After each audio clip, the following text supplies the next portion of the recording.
তুমিও পারো বাবা, বলেছিলাম না একে আমি মারবো।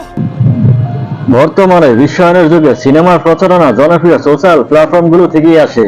তাই একজন গ্লোবাল স্টার যার সিনেমা বিশ্বব্যাপী মুক্তি পায় তিনি সব রকমের জনপ্রিয় সোশ্যাল সাইটে যুক্ত থাকবেন, এটাই হওয়ার কথা। কিন্তু শাকিব খানের বিষয় একবারে এর উল্টো। সবসময় উনি ব্যস্ততার জন্য হয়তো এসব বিষয়ে খোঁজখবর নেওয়ার সময় পায় না, তাই বলে ওনার সোশ্যাল মিডিয়া দেখাশোনা করার অ্যাডমিন গুলো কি একবারে ব্যাকডেটেড, যেখানে সব সেলিব্রিটিরা 1 বছর আগে ইনস্টাগ্রামের নতুন সংযোজন থ্রেডসের অ্যাকাউন্ট খুলে নিজেদের সিনেমার নাটকের প্রচারণা চালিয়ে যাচ্ছে, সেখানে বাংলাদেশের মেগা স্টার, গ্লোবাল স্টার, বিশ্বব্যাপী যার সিনেমা মুক্তি পায় তার এই অ্যাকাউন্ট নেই ভাবা যায়। এর আগেও সোশ্যাল প্ল্যাটফর্মে জনপ্রিয় ইনস্টাগ্রামে নিজের অ্যাকাউন্ট 2020 সালে খুব দেরিতে খোলা হয়, যার কারণে ইনস্টাগ্রামে তার ফলোয়ার খুবই কম। একজন মেগাস্টারের অ্যাডমিন প্যানেল থাকবে খুবই বিচক্ষণ, আপডেটেড, সেখানে তারা নাকে তেল দিয়ে ঘুমায় আর দেরি করে অ্যাকাউন্ট খোলার, ফলোয়ার অ্যাচিভ হয় কম।